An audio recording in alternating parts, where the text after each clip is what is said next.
Hey everyone, Brendan here of What Were They Thinking? Just before this episode gets off to a start, I just want to remind everyone that Viewer's Choice Month is still coming up in April. We do have a due date for that now for submitting your movies, which you'd like us to cover. If you could do that by March the 20th. No, that's not right. March the 18th is going to be the due date. March 18th at midnight. Get your picks in for Viewer's Choice Month. And then April, we will do them. Okay, on to the episode. Kevin, get in here. We need to discuss the celebrity bookings for Wrestlemania 11. Yeah, what do you think, Vance? Well, I think we need to get the cream of the crop of celebrities to come to WrestleMania in Hartford, Connecticut. We couldn't get a bigger arena this year, Vance? There's nothing bigger than Hartford, Kevin. Don't ever tell anybody anything else. I'm sorry, Vince. I love you. You're better than me. That's right. Now, who do you have that we can get a hold of to be our celebrity hosts? Lonnie Anderson said no. Okay. I tried calling Pee Wee Herman. He wouldn't return my calls. You're really letting me down here, Kevin. I got someone from NYPD Blue. Oh, excellent. That Dennis Franz guy. Not quite. I got Nick Turturro. Turturro. I know that name. Didn't he win an Oscar or something? He was in Barton Fink, wasn't he? No, that's the other Turturro. I'm sure he's just as good. I also got the guy from a really beloved family sitcom. Oh, excellent. Bill Cosby. The divas, the women wrestlers will love him. No, but I will say that, you know what they will say about Bill Cosby, is that nothing was ever wrong with him ever. Not a thing. He's a great guy. No, that other family sitcom, the white one. Oh, Roseanne, you're getting John Goodman. Jonathan Taylor Thomas. Well, at least his name's John. It sounds like we're doing great. Who do we got for music? Was I supposed to get a singer for the national anthem? Well, my son Shane is really talking to me about this band Fishbone. See if you can get them. And now we need something for LT. I'm thinking it should be something urban because he's so urban. Oh, so like Bon Jovi? Nah, more urban. ZZ Top. You're not thinking urban enough. Am I using the right nomenclature? Vince, can you pass the salt and pepper? Perfect! What? Get them! Get salt and pepper! Alright, if you insist. Anything else I can do for you, Vince? Make sure it is the greatest WrestleMania since WrestleMania 10. Guys in the back, don't forget the mic check. Do not forget the mic checks tonight. All right, we're ready to go. Now get that Russo guy in here. Bro! Vince, I love your name. How are you doing? Bro, I'm just writing a magazine, bro. Okay, what do you got for me? Bro, I got so much stuff, bro. I think we should bring in the Goon. We'll have him win the world title, bro. Well, we've already got something in place. And that's going to go on last, right? Yeah. The Goon. Title, bro. And scene. We could have gone on forever, because I'm sure there was absolute insanity when the booking for this pay-per-view was done. I agree, and I just want to apologize right off the bat. I don't know how he got in here. That was not supposed to include Vince Russo. I do apologize for that, guys. He's always sticking his nose in where it doesn't belong. He's just like outside the studio right now, just looking in the window. Bro, you're gonna love it, bro. Bro. What a bro. Bro. But yeah, welcome to another episode of What Were They Thinking? Very special wrestling-themed month this month. Now, see, I don't know, Brendan. Are we going to be able to get any wrestling references in this one? I think we should try to not get any in. In the opening match, it reminded me of On Golden Pond. And On Golden Pond coming soon. We do have a special guest here, though, not in the studio, but we have a special guest, Jason MacLeod, in the house, as it were. Hi, everybody. How's it going? Welcome, Jason. I'm so excited to be here to experience WrestleMania Dogma 95 with you guys. Oh. He's got the right spirit going into this. It's a real stark one. Oh, man. Now, or as I refer to this one, Wrestlemania. Because, quite frankly, I don't know if this is the worst one, but it's definitely the most meh one. It's definitely up there against the most lackluster. I'll tell you that. It's dull. You could describe this as a very silent WrestleMania in a lot of ways. A very respectful, I suppose. A sober WrestleMania. Let me just... Not in the locker room or in the booking meetings, because they had to be on something or drinking something. Ooh. People who watched WrestleMania that year, just to inform you, you are not watching a Japanese crowd being respectful. Yeah. Oh, okay. I noticed during before they even got to the mind-boggling America the Beautiful, there was just a dude blowing his nose. Nope, everybody's applauding. He's just like, I'm gonna take care of this right now. Was it Kevin Dunn? No, he would have been picking his teeth. Oh, right. His 2 teeth. Oh, now, before we get to WrestleMania, you had mentioned something just after we had done our American Ninja podcast, Nathan, a correction, something we weren't sure about. Do you remember what that was? Yes. You can never be offered the option of joining the military over going to jail. That's out there now, guys. So, like, anybody who's ever seen a movie where they're like, you can either join or go to jail for 20 years or join the military, never happened. Never happens. There have been stories about guys who got it for Vietnam. So if it happened in the 60s, I can't corroborate that. But since, like, at least the 80s, it's never been a thing. So there you have it. American Ninja, him joining military instead of prison, not a thing. Not a thing. Yeah. So, WWF, WrestleMania, 1995. One of the worst years for not only the WWF but also just for professional wrestling in general. Just to sum up this event from a nutshell, you have on one card, no less, you have an evil country singer, with an evil roadie, evil hillbilly twins, Scarface, deranged lunatics as a former like 80s WWE champion. Oh, see, I thought you were talking about the NFL guys. Oh, yeah, well, actually, you know what? You could probably say that there were more drugs from Lawrence Taylor's bag than anybody else in the roster. Buzzing. In that case, it was not a sober WrestleMania. No. And did you guys notice this WrestleMania is short? Yes. It's Very 2.5 hours. Yeah, it's not even Thank full God. 3. Now we're lucky if we get out with 6 I couldn't have hours. handled it for longer than that. Jesus. The first time I saw this one, I don't know if you guys remember, but there was a big VHS set that was like WrestleMania 1 to 13. Yes. Yep. And on this particular WrestleMania, I thought it was weird at the time, but the version on the tape was the Encore Plus version that they aired later. So you had Roddy Piper like hosting it, and there was about 20 minutes of content from the next night on Raw, like to pad it.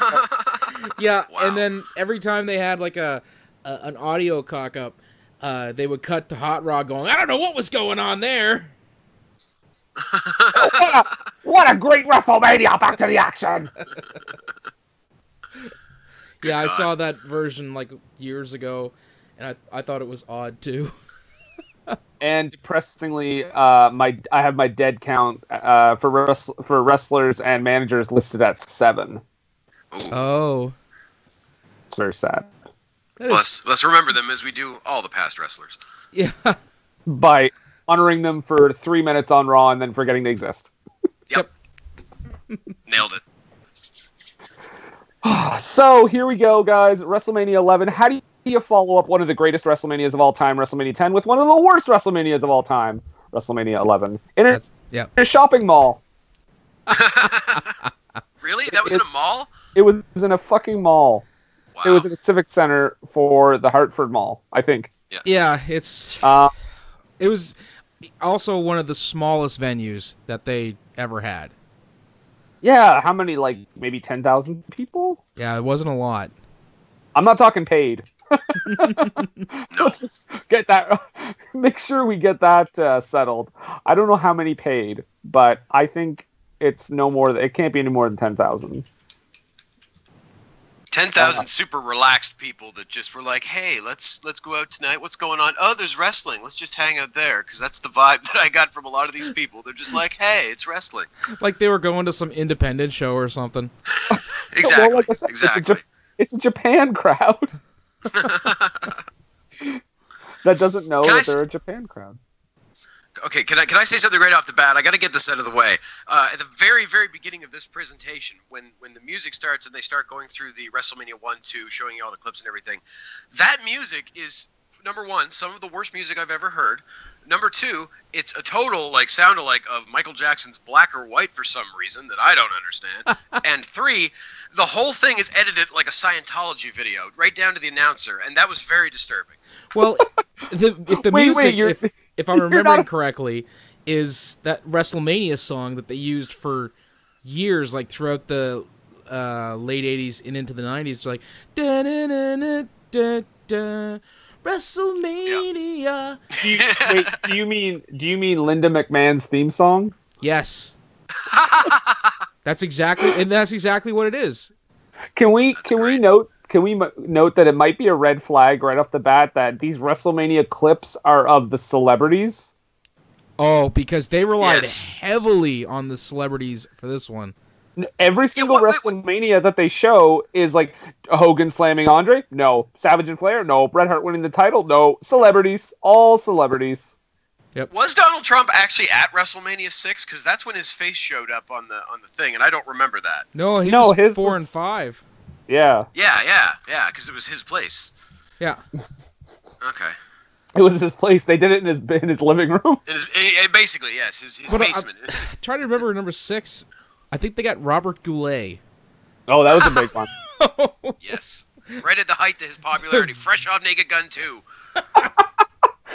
So we've got a huge I'm sorry, I don't know if this is offensive, but this had to be one of the most uncomfortable national anthem performances.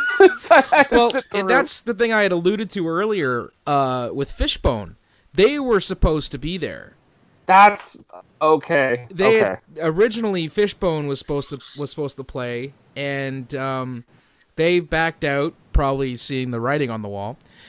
And they got the girl from the Special Olympics to do it. Yes. That surprised me. That really surprised me. Like when that came, when she started singing, I didn't know the context of that. So I saw her singing, and I was looking at her, and I started formulating all these terrible things in my head. And then I noticed that it was like, I saw the video, and it's like, oh wait, she's from the Special Olympics. And then I felt really terrible about myself. And let's just say as well, this is during the time when the WWF was obsessed with the Special Olympics and airing all these videos saying, oh, look at us, we're so charitable. Yeah. Which they definitely don't do anymore. Also, we get a nice introduction to how the audio is going to sound for the whole night, because you hear Vince McMahon go, America the Beautiful. Yeah. It's red flags right out of the gate. Oh, man. Well, and definitely tell this is a cheap year. I mean, if you just have Vince and King, like that's right down to the bone that they don't want to spend any money on anybody for announcing. It's just like, well, King, we probably have him on contract. We got to use him. Just Vince, you go in there again. Oh, I'll do it. No problem. Don't forget, we have poor Jim Ross doing ringside interviews after the matches. With no lighting. No lighting. No, no lighting. No spotlight or anything. Nothing. It's literally for the DVD and pay-per-view crowd. Yeah. Which it's barely for them to begin with. Yeah. You should be ashamed of yourself. I'm going to melt this down. Yeah. That doesn't belong to you. Oh God. Did anybody else notice too? Sorry, I hate to interrupt you, but I gotta say this before I forget. There was a guy, just a random guy, holding a sign that just said blood on it. Like, yes. That's all it said. And he held it high in the air when there was a nosebleed. He was very proud. Maybe he was calling out the Hartford Crips? I don't know. Yes. Or maybe that was the Mean Street Posse. That's who he was calling out. Yes. He was representing the Bloods, calling out the Mean Street Posse from the... Yes, that makes perfect sense. Gas in the crowd? What's that? Was that gas in the crowd? I don't know. He's not a Blood. He's one of the Mean Street Posse. I know. Well, that's what I mean. You can also tell they're right off the bat. Okay, I gotta say though, they expected. I don't know what their numbers were for this WrestleMania, but Lawrence Taylor's obviously the big attraction because it's a whole NFL crossover. So, and that's the thing. That's the thing. He closed the show, and this is kind of indicative of what you were looking at in 1995. They weren't really concerned with a whole lot of like legitimate wrestling. They were really more into the. Sorry, it's okay. They were really more into the celebrity aspect. Yeah. So. Yeah, and you can tell right out of the gate, Vince and Lawler are like trying to introduce new fans. They're like, "What is the WWF?" Well, it's this, and it's this, and it's this. He says, "What is Wrestlemania?" And I'm like, "You should have figured that out about 10 years ago." It's like, oh God, we're in trouble. They don't know what WrestleMania is. Vince is getting real philosophical early on. What is WrestleMania really to everyone? There are also 17 million photographers at ringside. Yeah. So many photographers. More photographers at ringside than people seated at ringside. A hugely surprising number of Japanese photographers. Like, they were super interested in this particular WrestleMania for some reason. Well, Lawrence Taylor is really big in Japan, I heard. So, right off the bat, we start with quite possibly one of the best opening matches of all time at WrestleMania. We have the Allied Powers team of Lex Luger and the British Bulldog. Lex Luger, fresh off nearly main eventing last year's WrestleMania. Yep. Facing the Blue Twins with old Zeb Coulter, Dutch Mantel in their corner. Blue Twins, you might also know as the Harris Brothers, one of the worst tag teams of all time. Or Skull and 8-Ball. Oh, that's right. The DOA. They've had an interesting career. So how about this match, guys? Well, my first thought was... Sorry, go ahead. I was going to say forgettable. Yeah. At least it was the short. only thing... Yeah, very short. My thought was that Lex Luger and British Bulldog being in a tag team together would be like party fucking central in their room. Like the two of those guys, like, can you imagine the just the sheer debauchery that would have been going down between the two of them? I mean, that's nuts. And if you'll notice at the end of the match, there said they'll be a tag team for a long, long time, and they were done by about September of that year. Yes, because Bulldog turned on him and aligned himself with like Cornette. That's right. Yeah, there we go. Smart move. So yeah, Luger, one of the biggest drops wrestling for the WWF title to struggling to beat the Harris Brothers. In the curtain jerker. I gotta say, this is probably I'd say this is like the second or third worst opening match of WrestleMania, other than the that terrible Godfather D'Lo Brown thing that opened WrestleMania 2000. And that Four Corners tag match at WrestleMania 13. With that Sheamus and Daniel Bryan one a few years ago. That was the opener, wasn't it? Where he booted him in the face and it was like 13 seconds long or something. I mean, I was mad about that, but at least it didn't have time to suck or anything. Well, fair point. This match, yeah, forgettable, and like, oh my god, no timing whatsoever. Nobody can get anything going in stereo. Like, they do like this, the Luger and Bulldog do like this double clothesline thing, and I don't know which one of them is too early, but like, it's just like, it's all over the place. Bad clotheslines throughout the whole match. Like the clothesline timing in this match seemed very off to me, that nobody seemed to know how to take a proper clothesline, and it was very disconcerting. And you gotta wonder too, because all four of the guys in the match are all big guys. So, I mean, you would think throwing a clothesline would be absolutely in their wheelhouse. Basic fundamental stuff. Yeah. You can hear Vince die inside as he watches the match. You can hear Vince die regularly throughout the night. Just any bits of him are just dying away because things are going so off the rails. Yeah. And here's the thing, I gotta say, you know how we said that these guys were a short-lived tag team? Honestly, they probably could have had a run with the belts for a bit because they're both very popular guys. Yeah, and they absolutely could have played up the patriotism angle, like, for years. Oh, so we get the twins doing the illegal switch thing twice. Twin magic. Twin magic. Which I didn't even see. I didn't even notice that. I was so, like, this match was so boring to me, and I was trying to take notes about it. I didn't even see the illegal switch. They didn't make a, as far as I was concerned, they didn't make a big deal of it, and it just, ugh. Well, the first time they did it, it was for absolutely no reason. The second time they did it, it was when Luger hit his loaded forearm, which I'm like, you're a babyface now. You can't have a fucking steel plate in your forearm illegally knocking people out. Well, it's not illegal, it's part of him. No, I know, but when he's a heel, they're like, you're hitting him with steel. That's not cool. And when he's a face, they're like, oh, it's not his fault. Yeah, here's the thing with that. If it was like when Owen had the cast and he was using that as a weapon, illegal, because obviously it's not inside of him. Lex Luger has the steel plate in his arm. So for anybody to make it out to be illegal, even if he's face or if he's heel, it's a non-issue because it's part of him. It's like, geez, who had the bionic elbow? I don't know why I'm coming. Bionic elbow is Dusty. Dusty? Yeah. Or okay, so like they called him like the bionic. His was like the bionic forearm because it had the metal in it. That's when they made it when he was face.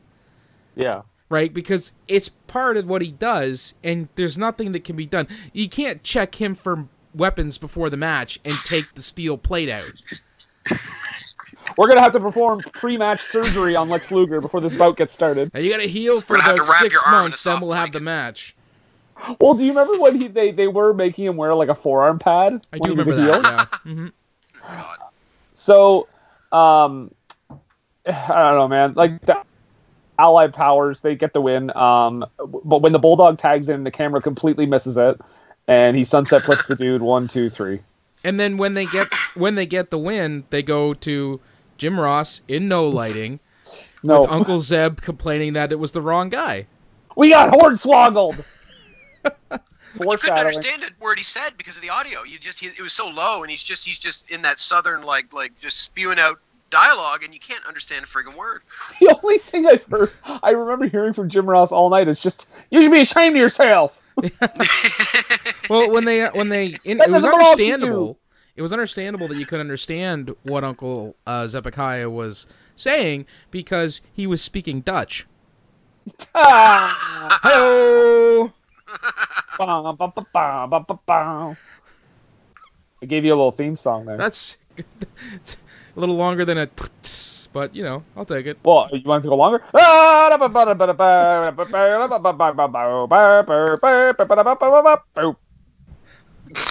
Can I also pay special mention to King? Throughout the podcast, I'm going to mention some lines I really like from the commentary, and one of them was King talking about the audience going, "A lot of these morons don't even know what football is." I laughed at that.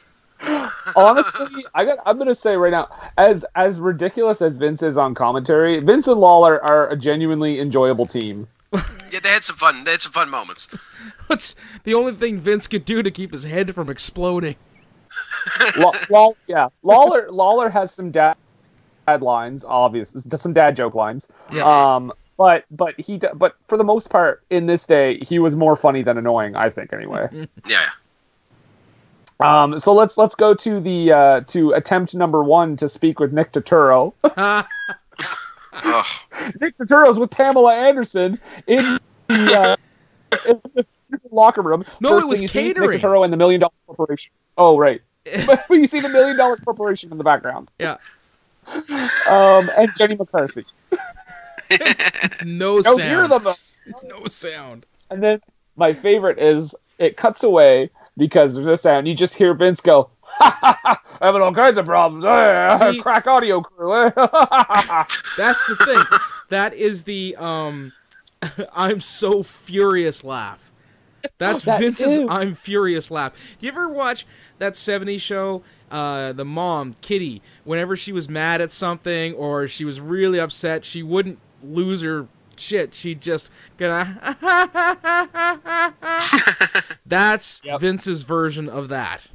Well, yeah, because anytime you had like a guest commentator or like something like that, you'd and he'd say something ridiculous that Vince clearly didn't want to say. He'd be like, "I don't know about that." Oh man. So yeah, it doesn't work. They don't do that backstage segment. So what do we do? They do. They do exactly the same thing. Not right now. Later though, bit for beat. Yeah. Now, I was wondering about this. Do they do it beat for beat, or do they just replay the taped segment? I don't know. I want to say they do it beat for beat. Because he says it's live, and it looked like they just replayed it. He's a pro, Nick Turturro. He's a pro. He'll do it again the same each time. Fuck it. We'll do it live. Fuck it. Fuck it. So we get our next match for the Intercontinental title. Yep. Yeah. Jeff Jarrett and Razor Ramon. And say what you will about Jeff Jarrett, I love his theme song. It's so just maudlin. It's what a great way to start a match. He's strutting out like he's like the fucking king, but he's just this sad bar music. And then he's got bar music. That's exactly what it was. And then he comes out and he's got the lights all over him. But you can't see the lights, like, for whatever reason. I don't know if there's too much smoke in the air or they just have a bad shot, but the lights, you can barely even see them. And it's like, he probably spent, $9,000 on this suit, and you can't even see it. What a waste. I agree. Guys, this is going to be terrible. But I think with all their mentions of the charity work they did around this time, I think we know who did the audio and the lights tonight. Aww. Be a star, Brendan. Be a star. Maybe the booking too. With this match, it's okay. Again, it kind of encapsulates what was going on with that company. You have two guys who, stripped of gimmick, can actually put on some really good matches. Mm-hmm. But they look absolutely ridiculous. Jeff Jarrett comes out with that suit, and he's got the Road Dogg, acting as a roadie. He's not supposed to be security. He's supposed to be a roadie, but apparently he's a roadie. And then Razor Ramon comes out wearing a vest that I'm pretty sure my aunt had in the 90s. And the 1, 2, 3 Kid stole somebody's kimono. Like, it's the problem is that you can't take what they're doing seriously because they look so cartoonish. Let's not forget the pre-match interview where 1, 2, 3, where we can barely hear, and then 1, 2, 3 Kid says, "You better not put your nose in there, or I'm gonna take care of you." Fantastic line. How did that not get put on a T-shirt? Now's your chance. That's 1, 2, 3 Kid merch in the wings right there. Now, go ahead. I was going to say also, along with talking about outfits, like, what's with Double J? Like, why did he wear those weird, like straps, like spaghetti strap, weird fucking collar? Like, what was he trying to tell us? I just don't get it. It looks so terrible. How is that even good for wrestling? Well, that's the thing. Like, you're right, because there's nothing to do with country music. There's nothing to do with wrestling there. Nope. It's just, I think he had a strap guy and wanted to give him as much work as possible. You gotta keep the strap. You don't want to be on the bad side of the strap union. That's all. No, that's for sure. They've got folks, with the thing. Hey, Razor, you got a good strap guy? I got Jimmy. He's really good. He does the best straps in the business. I'm good, Chico.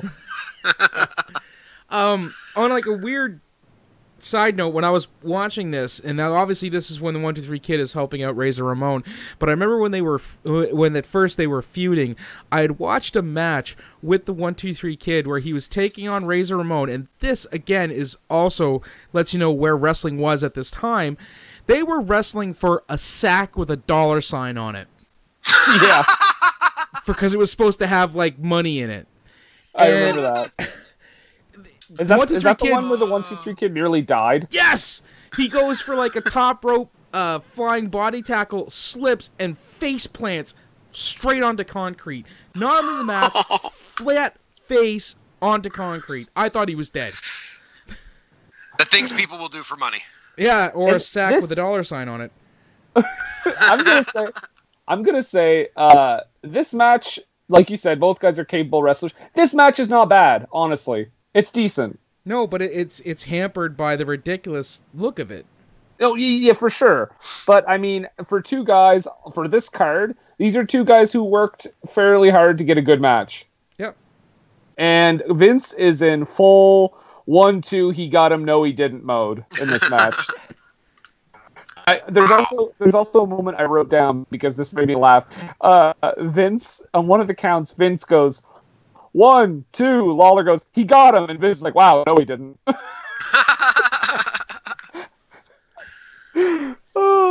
How about Rhodey? Rhodey bumps better than anyone in the match.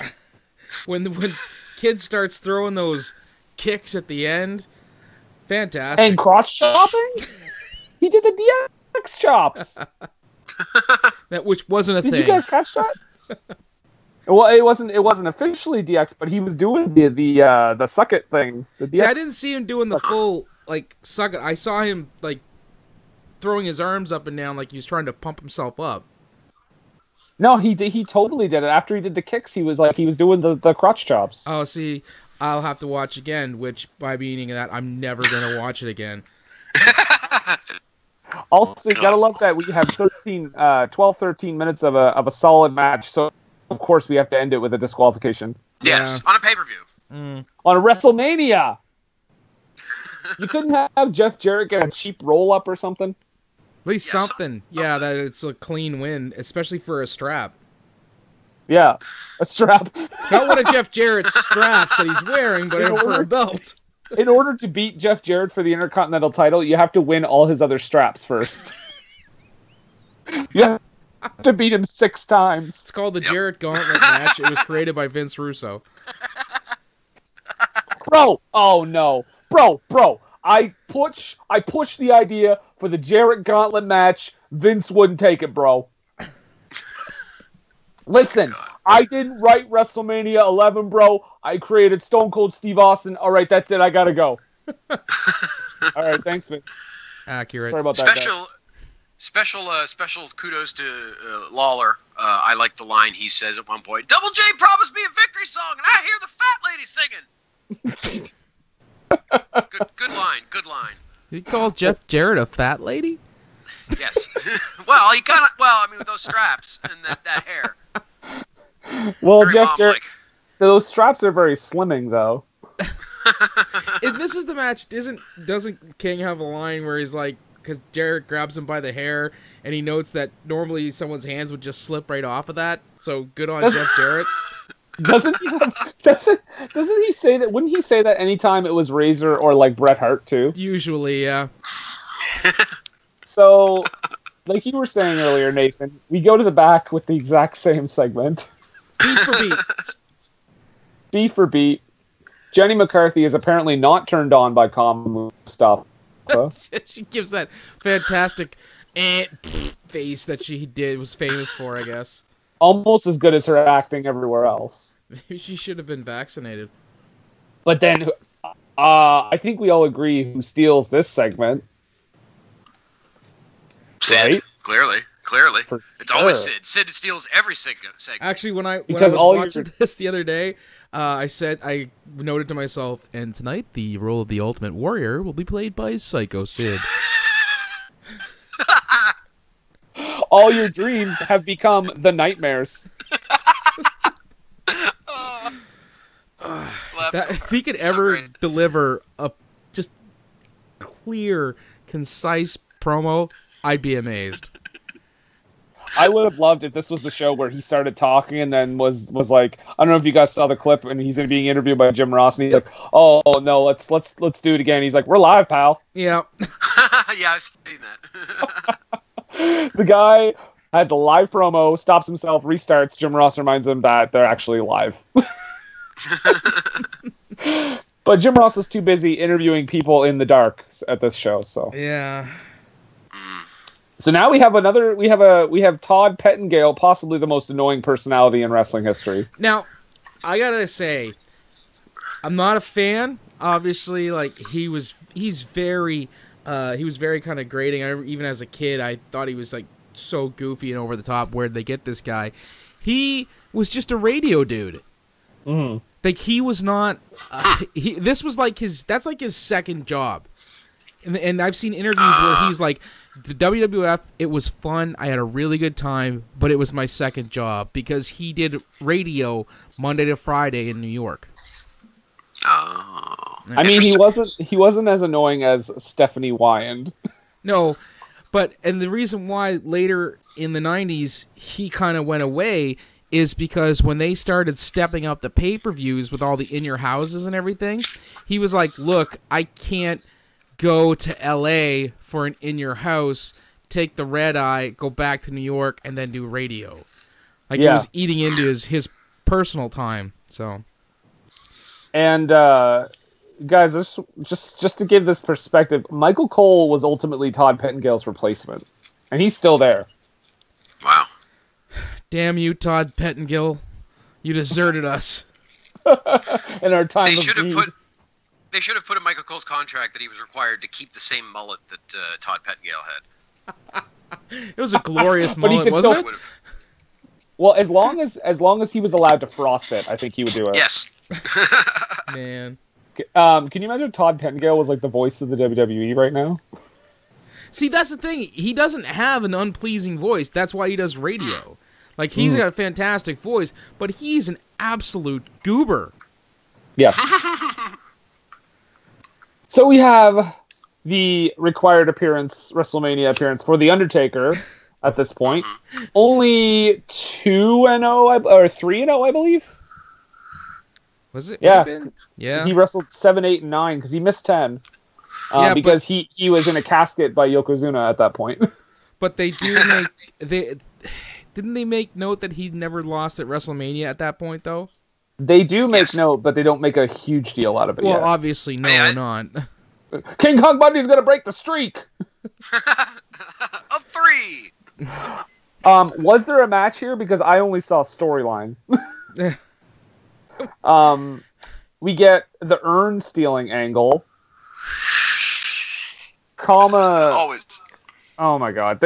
He takes the Undertaker steals his urn back. Then they take the urn back again, and then Kama says he's gonna melt it into a necklace. I'm gonna make that into a chain. Wear it around my neck.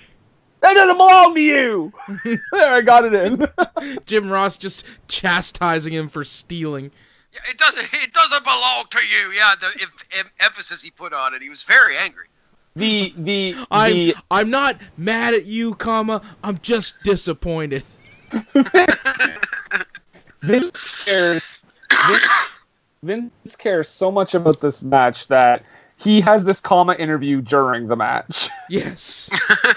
It's like split screen. That was so grating part that they did that. Normally they would just do like a big interview with the whole corporation after the match, where DiBiase be mad that he lost, and then somebody be like, Kama, you stole that urn. Then he would have his bit about how he's gonna melt it down. But no, let's take away from the match and cut to an interview in the aisle. Yes. Let's take away from this 5-star match. Granted, fair point. What was with the baseball umpire referee thing? I don't know. I was confused about that too. What prompted them to bring him in? They were like, Larry Young, American League umpire, is a referee. Umpire and star. Star now. I suppose I should have looked this up, but was baseball possibly going on strike that year? That may have been it. I believe this is his only appearance as a referee in the WWF, though. Yeah. Because they make mention, they were like, hopefully he'll be getting back to getting some work again soon. But it struck me as odd because, I mean, he wasn't totally incompetent. He seemed to know what he was doing.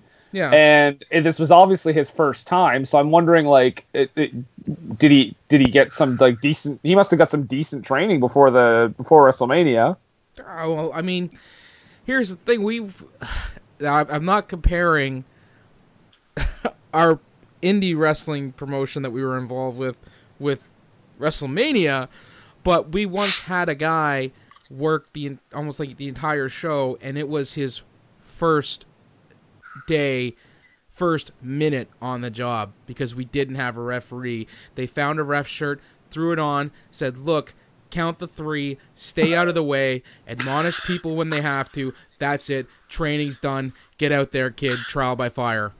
Don't worry, there's only 4 ref bumps in the main event. Just remember them. I remember that, actually. Yeah. So, okay. Oh, yeah, Undertaker wins with a fucking clothesline, by the way. Well, at least he could throw a good Undertaker. one. I mean, do you really think he was going to exactly. Do you really think he was going to get King Kong Bundy up for a tombstone? He got him up for a slam. Different. Very different, Brendan. It's the exact same move. No difference at all. What are you talking about? It's an early appearance of the clothesline from hell, because JBL would eventually steal it from the Undertaker. There you go. Yeah. Yeah. So, I don't know. That match was pretty brutal. Yeah. So then we get... this is my favorite part of WrestleMania, is the promos from the All-Pro team from Lawrence Taylor. You mean the super culturally sensitive ones? Before we get into the details, I just want to ask, because they each have to pick a member of the corporation, right? Mm-hmm. To go to rant against. Who? Yeah. So he must have drawn the short straw and got Nikolai Volkov, right? You gotta come out. You gotta come out. Nikolai, you can't hide. Okay, go ahead. What did you think was so offensive, Nathan? Oh, well, let's see. Aside from the fact that Steve Mongo McMichael, only WWF appearance, talked about being a cream puff and you're gonna get yours, sweetheart. So really, that's just, it's latent gay bashing. So I'll leave that to the side. But when they got to the other white dude, yeah, he says, Chris Spielman, I believe. Yeah, he says, "I'm looking for the cigar store Indian." You know, Tatanka Toy, whatever his name is. And I was like, really? Really? If he had, the only thing that could have made it over the top more offensive is if he went, "Woo!" when he did it. I would have been like, "That's it, we're done. I'm done with wrestling forever now." What are you gonna throw some fire water in my eyes?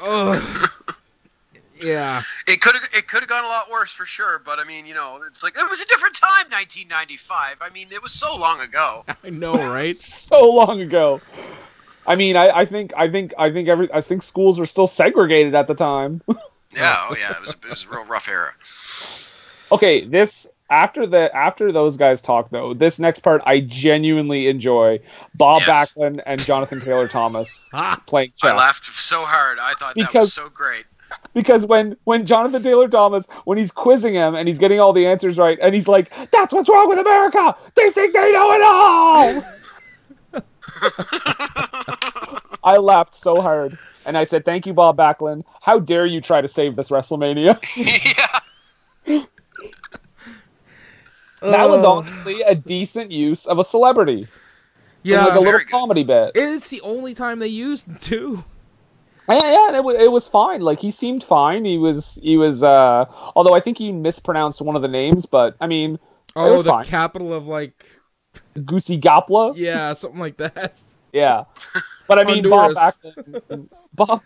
I just like Nick Turturro has got the microphone because he's basically our interviewer all night, and he comes around. He's like, "Bob Backlund, how could you be playing chess at a time like this? We can't find Pamela Anderson." Pamela Anderson. And when he said that, Vince McMahon is like, "Oh my god." Which really, if you think about it, he doesn't know who Pamela Anderson is. Pamela Anderson, arguably a bigger celebrity at that time. We're led now to believe that Bob Backlund thinks he's just playing chess with some random child in a dimly lit room.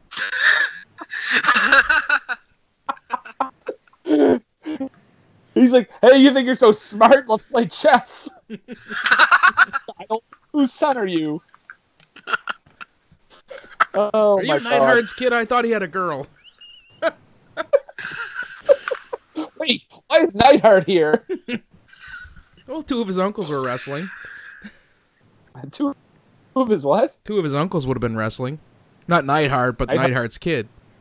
Oh. His theoretical kid we just invented. Yes. Well, Bob Backlund, right? Yeah. Okay. Well, so, there's that. Now we have the tag title match. Which, this is the first formation of Owen and Yoko. You know what? A decent team. Yeah. And a lot of people have said it's a team that should never have worked, but worked fantastically. Well, I've got 2 words for that. Owen Hart. Yeah, absolutely. Yep. Mm-hmm. The talent of that guy, and what I noticed from this match, I really enjoyed this match. And what worked best was that the 2 of them stuck to what they were good at, which with Owen was fucking everything, and with Yoko was being the big man, and he wasn't trying to do things that were crazy. He just did what he needed to do, and it pulled off well as far as I could tell. Yeah. And I love how they set this up, because Liger is like, I know who's going to be his partner. It's going to be great, McMahon. Just watch. And then Owen is like, I picked the man who beat my brother for the title. It's great. Also, Owen Hart trying to save the show. Yeah. Trying in vain, but still trying. Did you also notice too, the crowd gets a little bit into this, and there is an audible gasp from the crowd when Yokozuna gets tagged in. Like, people were actually into this match, the Hartford crowd. Well, you gotta consider, I mean, he hadn't lost a ton of his mystique, if you'll pardon the pun. He was still considered almost an unstoppable heel, right? Mm-hmm. So, I mean, for Yokozuna to come in, and when he just fucking crushes Billy Gunn, like, was he legitimately hurt? Because at the end, it looked like Owen was going to go for a sharpshooter, and then thought better and just went for the cover. Almost like Billy was like, no, just cover me. I don't know if it was legit or it was I just saw it as a really like sniveling heel move that Owen was like, I'm just gonna steal the pin. Oh, well, there you go. That could be it too. Maybe. I mean, he could have been hurt, but I think it was funny that he was about to go for it and then he was like, fuck it. But this, I think, is the first documented time when Billy Gunn was actually an ass man. First documented time. It's when he had an ass crush him. Yes, probably. Yeah. Well, yeah, first. Yes, first. Didn't it also happen at SummerSlam one year? Probably. I don't know. Yokozuna sat on a lot of people. The Rock shoved his face in a woman's ass because it had one of the greatest lines of all time from Jim Ross because he said, "The Rock just shoved Billy Gunn's face into that fat woman's ass." Did Lawler say during this match that Bret Hart was racist towards Japanese people? Yes. Yep, he did. What was that? I don't know. He was saying like at the Bret had done like a Japanese press tour or something to promote the show, and McMahon had made mention about all the foreign photographers and correspondents who were at ringside, and that's when Lawler makes his thing about, Bret Hart being racist towards the Japanese. Right. And I was like, what? It's a weird thing to pull out. Well, him and Lawler and Bret they were building, they hadn't had any of their stuff. They were just going to start building with him getting jabs in at Bret Hart constantly, right? Because there was like the King of the Ring, they had the Kiss foot match, the whole, all that stuff. I mean, like it plays into what Lawler had been doing with Bret for like the last year or so. Yeah, makes sense. at this point after the tag match, you're probably thinking like you see Bam Bam Bigelow cutting his promo on Lawrence Taylor. Before that, though, just before that, they won the tag team championships first night they were formed. Yep. So that's pretty good. Yeah. And I gotta say too, though, I like that booking because the Smoking Guns, who they faced, I don't even think we mentioned the Smoking Guns, but the Smoking Guns didn't know who the other partner was going to be, so it makes sense that they would win them because they weren't prepared, right? Yeah. Yeah. So if you speaking of the Smoking Guns, did anybody else notice that the Smoking Guns look like a couple of beer league hockey players who've been put in witness protection? Like it looked like they just like their outfits were so silly with the mullets and the mustaches, and they were all sweaty. And this, I laughed. It just goes back to where the WWF and wrestling kind of in general was at that time. Almost every wrestler had to have a day job. Like, the Smoking Guns were rodeo cowboys. Jeff Jarrett was a country singer. Duke the Dumpster Droese, garbage man. Erwin R. Shyster, tax man. Awesome. Yeah. Oh, there we go. Everybody had a secondary job. That's what I mean. And if you look at the most successful people, it was the ones that didn't have a secondary job. It's just because those guys spent too much time at their other jobs, and they didn't focus on the wrestling, and that was their downfall. Yeah. Yeah. So before we move on from this match, too. Oh, sorry. Go ahead. Go ahead. I'm just laughing at the idea of the Billy Gunn and them and their ridiculous outfits. But a couple good lines in this match too. I laughed when the King said, "Owen and I are friends. It takes the King to know a king." As well as at one point, Owen is outside the ring being Owen, and he looks at the crowd and he goes, "I am your king, and you all love me." Yeah. Owen's legend. Owen is legend, my God. And then one more line from Lawler. Well, Lawler goes, "Bret's so stupid he thinks Old Yeller is a movie about Stu's tooth." I don't know. And then Vince, and let's go ahead. I was just gonna, as well as that, but then Vince too. Like I laughed at the moment when, I think one of them gets a hair pull on Yokozuna, pull him down, and then Vince is like, "Oh, nice hair pull," and King chastises him for that being an illegal move. He goes, "I'm not condoning it. I'm simply calling it." But that's the thing. Like you said earlier, Lawler had some fantastic dad jokes in this. Yeah. There's the one where he says, where he talks about the psychic hotline. And he's like, "I called that the other day. You know what they told me?" "What's that, King?" "Well, that I'd have a huge phone bill in the future." And then he has to repeat the joke. Yeah. Because Vince is like, "What was that?" And he's like, "I said a huge phone bill in the future." Oh. He probably didn't get it. Wah, wah, wah, wah. You should have said whackety schmackety do. Okay, so we take a look at the shitty blimp cam first. That is apparently a 20-year-old camcorder. And then when we get Bam Bam's promo coming up here, he's talking about facing Lawrence Taylor. We get a little footage of how this started at the Royal Rumble. And if you're just a viewer watching this live on pay-per-view, at this point you're probably thinking, "Oh, okay, this match is probably coming up next. So we're getting ready for this. We're getting ready for this big match. It's obviously going to be like, upper mid card. That makes sense." Also, Todd Pettengill, nice headphones. But no, it's time for Bret and Backlund. So you're like, "Oh, okay, the Lawrence Taylor match must be after this." Now it must be after this. Nope. So this I don't know. I don't know, guys. Bret Hart, Bob Backlund, I Quit match. I was bored to shit. Really? See, because I didn't know it was an I Quit match. Oh, yeah. I thought it was a yes match. Backlund never says I quit. He says yes. That match, that's the longest match of all time because it's still going, because I don't think Backlund has said I quit since then. Exactly. On paper, this sounded like a great match because Bret Hart is an amazing wrestler, and Bob Backlund, he's old school. He can go, he can do some moves. Like I was really hoping that this might be some sort of scientific demonstration, but instead it was Roddy Piper clearly not wanting to be there and wanting to get out of the bar as quickly as he could by shoving that mic into their face. Like the bell rings, he's like, "Do you quit? Do you quit?" Yeah, Backlund. My favorite was when Bret Hart had Backlund in a hold, and Piper goes, "Backlund, no, Bret." Bret Hart was fit while he had the hold on.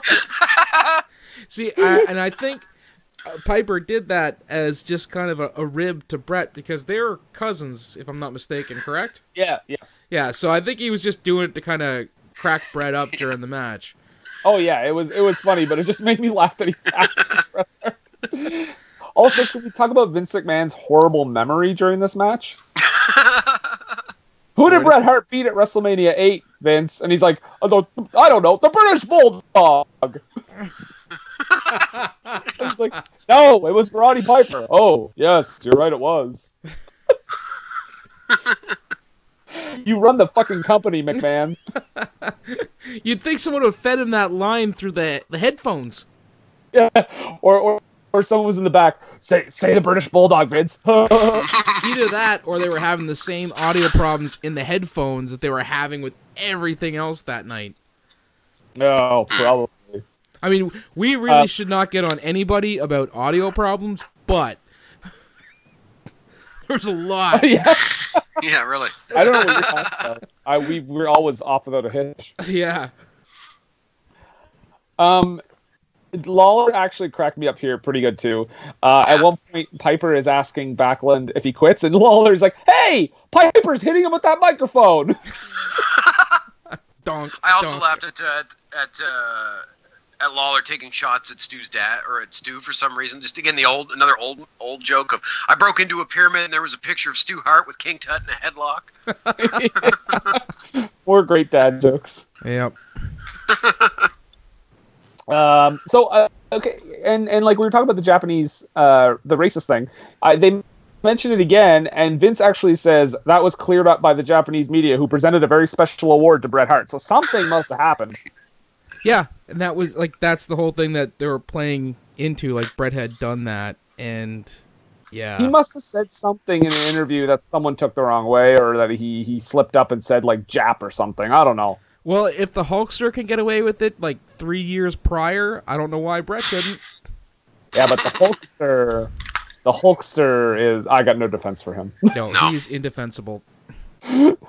Oh, you mean at WrestleMania 9 when he said, "It doesn't matter if it's you or the Jap, brother." Yep, that's the one. Said it straight to the camera. No irony or anything. Just straight out said it. Man, oh man. 1993 was such a different time. And people were surprised when he got busted for saying the N-word. I know, right? Yeah, really. This is a guy that grew up on Venice Beach, California, in like the 60s and 70s. Yeah, you'd think he'd be a little more open-minded. Yeah. Oh, man. He's only cool with Cubans. Do you guys have anything else to say about this match? It's no. Yeah, no, nothing. Just the yes instead of I quit. Yeah, that's right. At the end of the match, Bret Hart beats Bob Backlund with his own finish, which I think is like a decent way to kind of end that feud. Yeah. But instead of saying I quit, what does he say? Yeah. And then he has a great interview with JR afterwards as well. He saw the light. And then he walks away. Yeah. His crazy helped make that match at least somewhat entertaining. Yeah. It was just shit pretty much the whole way through, but just that little bit of crazy helped make me feel better at the end of it. It wasn't even like offensively awful. It was just so goddamn boring. Yeah. Boring. Nothing. Yeah. It was like Bret Hart it was like Bob Backlund working on Bret Hart's arm for the entire match. It just, well, I mean, obviously the psychology, they have to do that because of the moves and everything that they're going to be using for the I Quit. But you're right, the whole thing did feel like a house show circuit match. Well, and it was barely 10 minutes. It didn't even hit 10 minutes. No, it was 9:34. But it felt like 25. Yes. Yeah, it really did. Hey, we've had some celebrity changes. Some celebrity changes have been made because Pamela Anderson is still missing. No. This whole Pamela Anderson bit, it's like something straight out of a 70s like Christmas special. It's just like, oh, where did they go? And we'll check in back with them and see if we can find them. Guys, we don't know where Kiss is. They got to be time for the big concert, and we can't find. They're all fighting the Phantom of the Park. What was that girl's name? Not Beth? Yeah, Melissa. Not Beth. Were they sing Beth too? What a great movie. They sing Beth to Melissa. Yeah. God damn that movie. Oh, man. So this is where, if you're watching the pay-per-view for the first time, you go, wait, what? Because Diesel is doing a promo, and Todd Pettengill says, Diesel is preparing to defend the WWF title. That match is next. Hold the phone! What did you say, Todd Pettengill? Did you say the WWF title match is not the main event? That was not. Yep. It's the longest match on the card, but it's not the main event. Mm-hmm. And it's probably the best match on the card, honestly. Yeah. Most effort was put into it, Solids. I guess. It has some problems, but I mean, it's pretty good. Yeah. So, Diesel, this promo kills me. He's doing okay at the beginning, but then he stumbles, and instead of just like catching his breath, he just gets really loud. He's like, let me tell you something. I'm sorry, there's other Shawn Michaels. See, I think what had happened there was that Sid was like, okay, I'm going to give you some promo tips. Just say whatever. Do it real quiet at first. If you lose your spot, don't worry about it. Just say loud things, and everybody will think it's great. Can you imagine if someone tried to script a promo for Sid Vicious? Oh God. What are these squiggly lines on this paper that you're giving me? Yeah. He's like, you know what? I'm pretty good at just riffing. I'm kind of known for that. Do you expect me to read this? The dreams have become the nightmares. So this is also where we get the this celebrity nonsense starts us off. Oh, and every celebrity comes out. Okay, why did they? I'm sorry, but this irks me. Why did they introduce the timekeeper first? Because the announcer should come out first and announce the timekeeper. Am I right? I don't think you are right, Brendan. I think Fink was like, look, you can't handle it. Wait, you're saying Nick Turturro is not the greatest ring announcer of all time? Oh, man. Are we ready? Let's go! Here we go! See, I think JTT, being 13 years old, was a big wrestling fan, and if he was coming out, he's like, you better make the fucking Fink announce me, or I'm not going out. I don't want this NYPD Blue piece of shit announcing me. I want the Fink. I have a more popular show on ABC. You get the Fink to introduce me. Are you saying that 13-year-old Jonathan Taylor Thomas big time the WWE? Straight up. Absolutely. Swinging his little dick around. No. Unsettling. He just referred to a 13-year-old's member. That's great for my first podcast appearance. This is going to be memorable. And then there was that time we got kicked off of YouTube. Have you seen the shit that's on YouTube? It's pretty hard to get kicked off of YouTube. It's pretty hard. Yeah. Oh, man. So from what I'm understanding, I don't remember the Royal Rumble that much, but from what I understand, the winner of the Rumble was to get the shot at the title at WrestleMania, as well as Pamela Anderson bringing them to the ring, correct? Right. So the twist, Pam Anderson was with Diesel the whole time. Because Shawn Michaels was so reprehensible. But are they trying to say that Jenny McCarthy has Luther? To be fair, it's not an inaccurate statement. Can we also note that Pamela Anderson looks absolutely thrilled to be there? She's loving every minute of it. Oh yeah. I had a discussion yesterday with one of my friends because we were watching this, and his wife had been to this WrestleMania. Oh my! Right, and she always gets upset because whenever we talk about it, we're like, "It's the worst WrestleMania. Way to pick the worst WrestleMania to be the WrestleMania you attended." And I said, in all honesty, if I had gone to this WrestleMania, I would still say, yeah, I've been to WrestleMania, and as soon as somebody asked, I'd be like, can I get you a soda? Like, you want some chips or anything? You know, we don't need to talk about what WrestleMania, who went to what WrestleMania and where. Just know that I've been to WrestleMania, and let's just drop that. Okay, you want a little detail? Shawn Michaels was there. Move on. Yeah.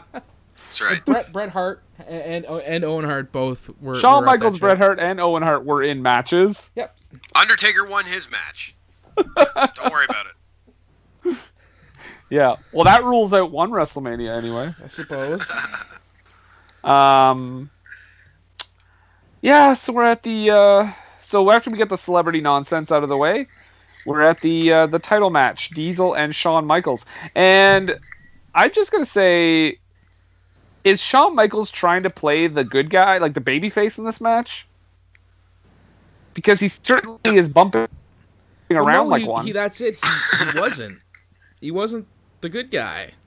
No, I know. But he's kind of acting like he turned face like the next night. Right. But it's saying like that he turned face is that Sid turned harder heel. Yeah. Yeah. It just seems like he's wrestling like the babyface though. Kind of. I think a good portion of it though is due to the fact that he's trying to carry it to a good match. I mean, are you kidding me? Diesel is carrying this match on his back. Good. That's how he blew the quads. That's right. An entire WrestleMania was resting on his shoulders. Well, I mean, when you weigh in at 317 pounds of steel, according to Nicholas Turturro, yeah, and he would know because Diesel is his buddy. Yes, oh, just the worst ring announcing. I mean, he might as well have been like, but a bull main event title match. What are you saying? Howard Finkel's just off in the corner, hands in his head, dying a bit. Yeah. We also, Jonathan Taylor Thomas apparently doesn't know how to ring a bell. They never taught him that. He's like, dang, dang, dang, dang, dang.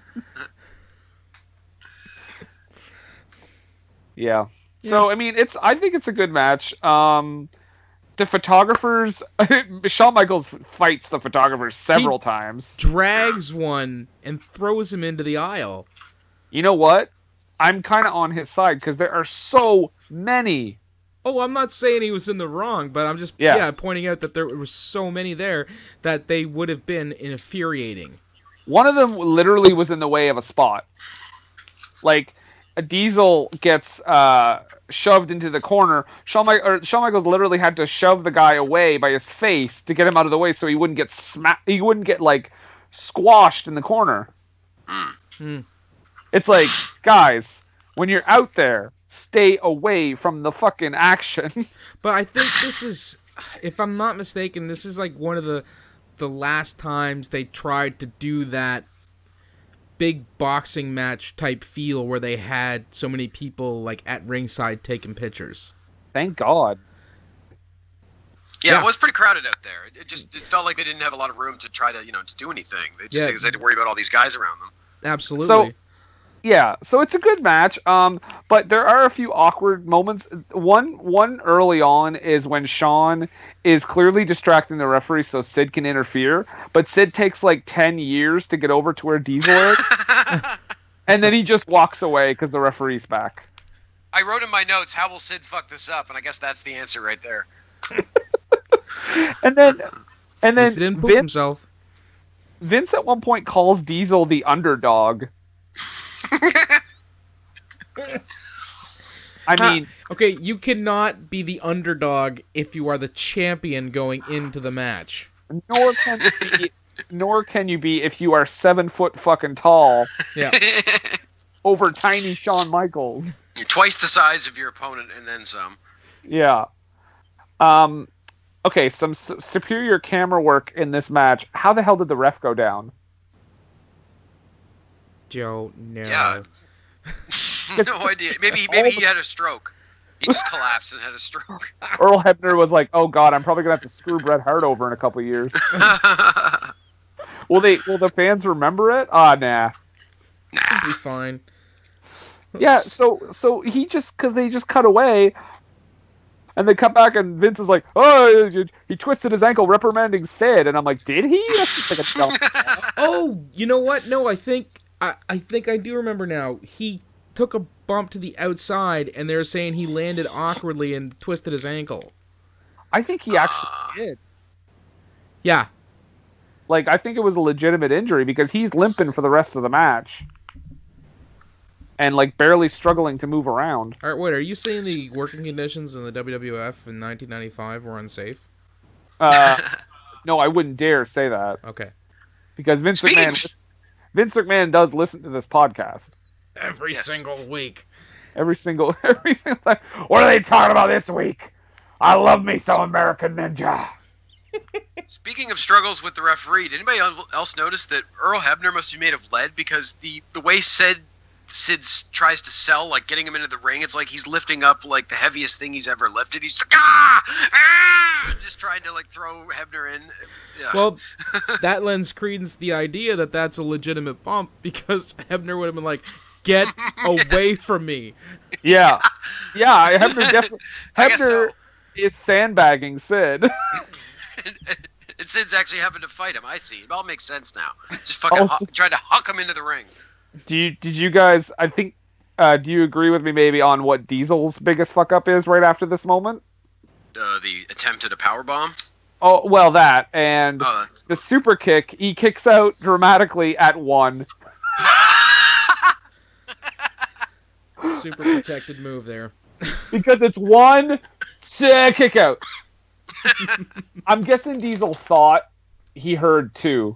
Because if he would have kicked out on the next one, it would have been super dramatic. As it was, he kicks out after 1, and people just kind of go, boo. and then Shawn exposes a turnbuckle and gets sent into the other turnbuckle.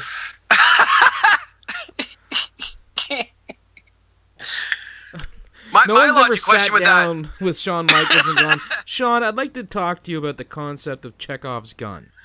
Now, if a turnbuckle is exposed... Yeah. Well, go even further on that Chekhov's gun thing. Sid has a fucking knife. He doesn't need to take the turnbuckle off. He could just stab Diesel. Like, he could, I mean... But, I know they don't do that, but he that wouldn't would do that because it's not a pair of scissors. Sid was too busy dealing with the squirrel in his pants. Yes. Man is a train wreck of a person. Oh my God. Guys, this is a man. Listeners, this is Sid. Sid is a man who legitimately put a squirrel in his pants because he thought it was funny. He just wants to be liked. Guess what? The squirrel bit his nuts. Yeah. And Diesel hits the best jackknife powerbomb I've ever seen. Oh my. And Vince knows it's a powerbomb because he's like, it's a powerbomb! And it's like, well, whatever that was, it wasn't quite a powerbomb. It was sort of a backdrop. He just kind of lifts him up and drops him. Yeah. And as he's getting fired up, the crowd is not having it. No. Like they've turned on Diesel in this match, and that's the thing. Like I said, Shawn Michaels was, in all kidding aside, carrying this match, and we were right at that cusp where people were getting tired of the whole gimmicky version of wrestling, and they wanted something with a little more substance. And Shawn Michaels was giving that. He didn't have a secondary day job. He was. I suppose unless you count Gigolo, but he was. I believe his secondary day job was a sexy boy, but not a boy toy. Right? No, he's not your boy toy. So, because the crowd can clearly see that he's the one putting in all the legwork because Diesel can't because quads. That's why you see that. That's why you see the crowds kind of starting to gravitate towards him, because it's in 95. The internet is just starting to be a thing. The business is starting to get a little more exposed than it was. So people are now starting to gravitate more towards talent than where the booking team wants them to be pushed towards. Which we also saw a little bit of the previous year when people started getting tired of Lex Luger. Yeah. Which is why he curtain jerked this WrestleMania. And don't forget, the year before, people were absolutely off the chain because of the Bret and Owen match. Yeah. And even when Bret lost, people were still, like, that match was fantastic. They could recognize that Owen Hart, though he be a heel, did some fantastic work through that entire match. Mm-hmm. So Diesel wins, retains the title. Actually, when I first saw that, I didn't know the results, I was pretty surprised. I honestly thought Shawn was set to win that title because I didn't know at the time, right? But yeah, I was honestly surprised. And this is also Diesel gets to bone both of the ladies. What a babyface! He's and handshakes all around at the end of the match. That's how that's how I seduce ladies. We just shake hands and. I'm really glad that stare in each other's eyes. I'm really glad that Jonathan Taylor Thomas and Nick Turturro got to celebrate too. So then we get a long, that was the main event, long, and nothing long, else long. happened after that. And the pay-per-view was over. We don't have to talk about anything else. Yay! Yeah, Nathan, what were they thinking? Nope. Nope. It's not over, guys. Because it continues on. Like the end of the Lord of the Rings, The Return of the King. Nope, not done yet. Because first we get Shawn and Sid doing a very, very long promo about the match being controversial because of the super kick that Diesel kicked out of at 1. I had him on the butt. I don't want to talk about this anymore. And then, okay, so you know how at the beginning we said that this was a very short WrestleMania? Yeah. Like 2.5 hours? Mm-hmm. I think I figured out why that's the case, because they cut this out of the network. You just see Salt and Peppa standing around not knowing what they did. But their performance of What a Man, with the lyrics changed to speaking about LT, Lawrence Taylor, runs for approximately 28 minutes, I believe. Oh, Jesus. It does not, but it sure feels like it. If you get a chance, go on Daily Motion and... Don't ever go on Daily Motion. Like I said before, Daily Motion is like if YouTube started doing meth like real hard. Like it made that awful life decision. I'm just gonna go off the rails and do a ton of crank. That's what Daily Motion is. YouTube on crank. YouTube, I'm worried for you. Walker has an intervention with it. From now on, if someone's not doing well, I'm just going to say, oh man, you become a real Daily Motion. They won't get it and just keep doing drugs. And I'm just going to keep saying it until they're dead. So, it's time for the main event, ladies and gentlemen. All right. Let's do this. You know what? I got to say, kudos to Bam Bam Bigelow for getting the spot. That's cool. It's good for him. Yes, he deserves it. Yeah, but we get Bam Bam Bigelow. They'll never be able to take it away from him, I guess. He main evented WrestleMania. Well, they wouldn't have been when he was alive or whatever. Taylor. Yeah. I love the introductions because Vince McMahon is all raged up. He gets to introduce every single member of the All-Pro team and the $1 Million team, which takes about 20 minutes. Yes. And still the shortest WrestleMania. Yeah. It's actually, I believe this WrestleMania has the lowest amount of actual in-ring time. That doesn't surprise me. I think it hovers around 70-something minutes. Because the longest match is 10 minutes, or 20, and then everything else is like 10 or under. Yep. This one's like 11, I think. Yeah, around 10 or 11, yeah. So in that intro, when Vince is calling those people out, the football players, the football players, when they're coming out, King has a great line. He says, these guys are so big, it only takes 6 of them to make a dozen. And I laughed at that. Good dad joke, great line. Also, Jason, your favorite wrestler of all time is technically in the main event. Oh. Tatanka Toy. Oh, right, Tatanka, of course, yes. I thought you were talking about Steve McMichael. You know, the cigar, the cigar store Indian. Yeah. The cigar store Indian, yeah. Fuck. Imagine if he had actually adopted that moniker. Jeez. He's changing his name from Tatanka to Elijah. Hey, I got a music reference in a wrestling podcast. Whoa! Have we made any movie references yet? No. I don't think we have. I made a Lord of the Rings reference. Oh, you did. Go. Yep. All right, yeah. Switcheroo complete. It's all coming full circle. Yeah. Also, guys, technically Nikolai Volkov is a part of the main event. Yeah, I didn't even know who that was at first. I was looking at him and I only saw him for half a second. I'm like, wait, is Terry Funk in the fucking $1 Million Corporation? And then I see, no, wait, no, that's not Terry Funk.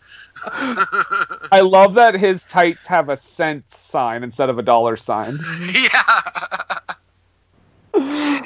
What a weird transition, though, for Nikolai Volkov. He was like this, like, Russian communist, like, proud Russian guy, and then now he's like the whipping boy, like, capitalist slave. Like, that's such a downfall for this poor guy. And a pretty apt thing to what he was preaching in the 80s when you get right down to it. Pretty much. Yeah. Well, because him and was it Shiki? No, it was Boris Zukov. They were the Bolsheviks. Yes. They were actually a pretty decent and well-hated tag team. Mm-hmm. Oh, yeah. Yeah. How far the mighty can fall. Not to say that he was ever mighty, but... I'm just going to say, Bam Bam Bigelow does a decent job of holding Lawrence Taylor by the hand through this match. Oh, It's not terrible. It seems that Taylor did a little bit of basic training and actually, like, paid attention.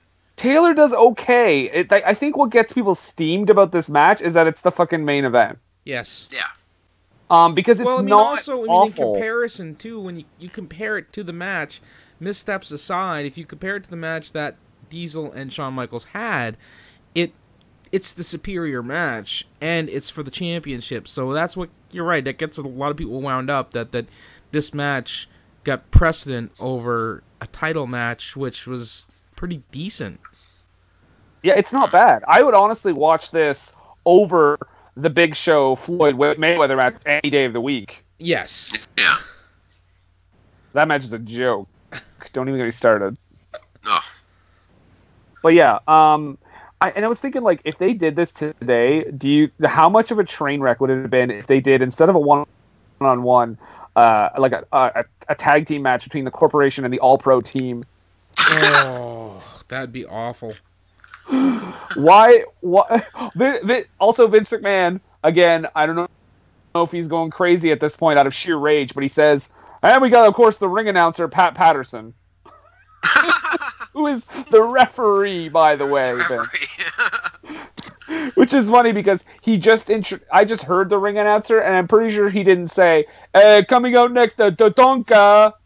Did you notice during the run-up to the match, Vince goes, this won't go long. Lawrence is here to do what he knows. And then I'm thinking, play football? Fight! Oh, okay, I guess I thought he was a football player, but... Do drugs and hit his wife?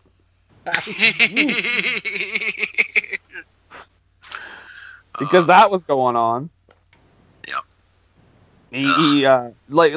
I remember seeing there was an interview with Kevin Nash, actually, Diesel, and he said Lawrence kind of knew the mentality. You know what He's like, he might have been more of a partier than any of us. That's the best euphemism for do a shit ton of coke that I've ever heard. Dude, the mentality. Oh man. So yeah, this match, Lawrence Taylor likes using his forearm, which is that's good because he didn't try to do shitty punches, and if you can do a decent forearm, stick to what you know. Mm-hmm. Dude, do you feel like Bam Bam just said to him, like, okay, when I'm up against the ropes, just hit me, just straight up hit me, because it looked like he was just straight up hitting him. Oh yeah, like it was kind of a stiff match. Well, I think Bam Bam's not too scared of folks wouldn't have been too scared of folks laying it in at this point. No, certainly not. They gave him they gave him a good opponent. Bam Bam is a good guy to put in there with him because he obviously knows what he's doing. He's been doing it for a long time. He's not afraid of getting hit. Yeah, he's a tough dude. And he's I've also heard he's not a total asshole, so he's probably not going to start kicking his ass. You know what I mean? No. Can we have a poll at this point? Lawrence Taylor or Diesel? Who did the worst jackknife powerbomb tonight?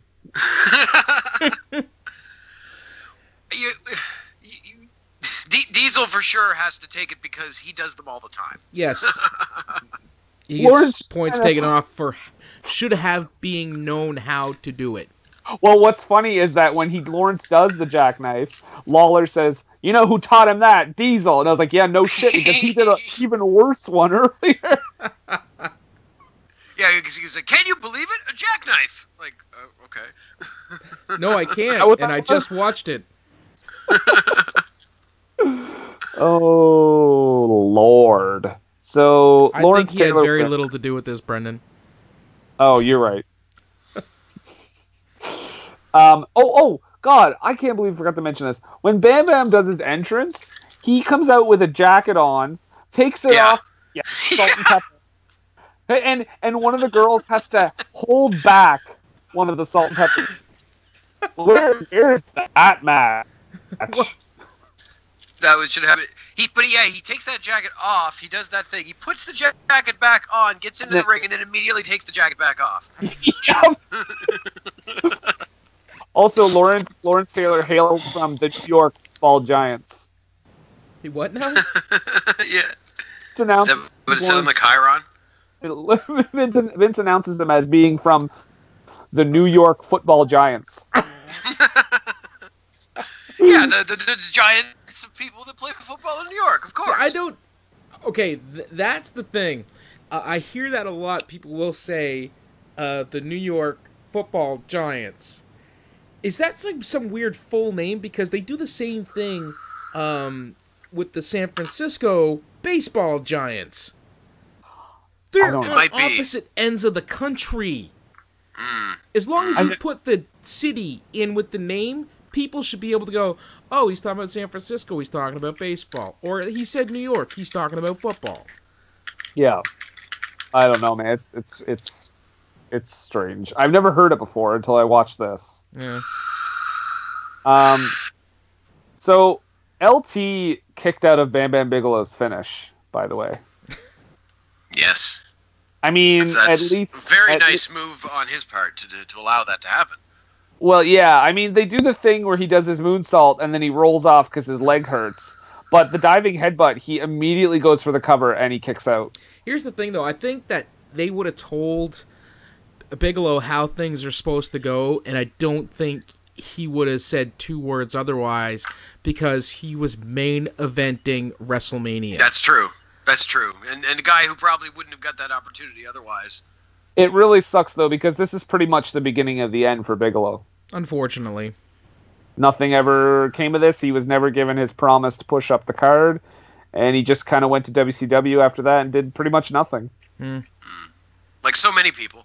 Was this before or after his time in ECW? Before. Okay. Because he had some pretty big barn burners with Taz in ECW. This was definitely before, because Bigelow had been with the WWF since about 93. Okay.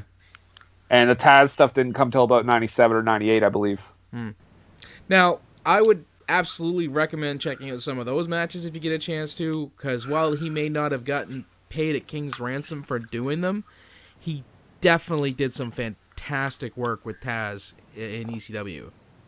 Is that the one where they at one point, yeah, one of the matches they break through one of the entrance ramps. Right. Yeah.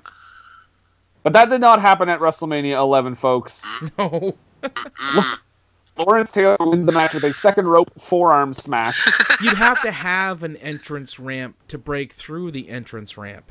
That's true. They just walked out. There was no real pomp or anything put into the entranceway.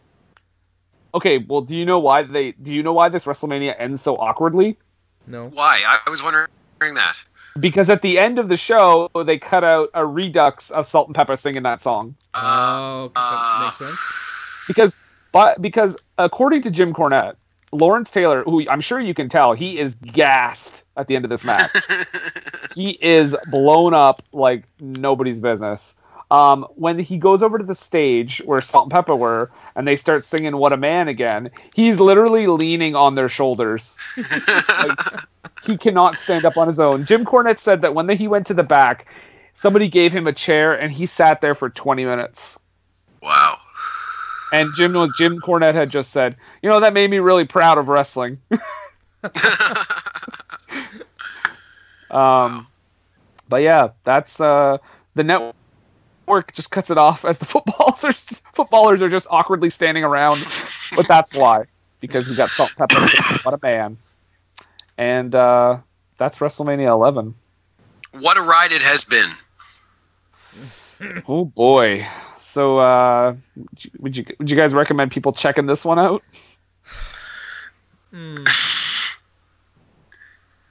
Do you have 2 hours, 2.5 hours with literally nothing else to do? Then you should probably just read a book, because don't watch this. Don't waste your time, folks. There's so many good WrestleManias. This is not one of them. Save yourselves. It's not even all that funny. Like we found a few funny moments in there, but it's just not even that funny. So don't go watch WrestleMania 9. Watch Giant Gonzalez. Oh. Well, I don't know if I'd recommend it. I don't know if I'd recommend 9 over this one, but I don't think I'd recommend it though either. Like, unless you have some sort of weird completionist compulsion where you need to have you've seen every single WrestleMania, don't bother. Yeah. If only a match on this card had a chloroform DQ ending, like the Giant. What match could have had it? They could have made that the Jeff Jarrett match. Yeah, he just chloroforms fucking Razor.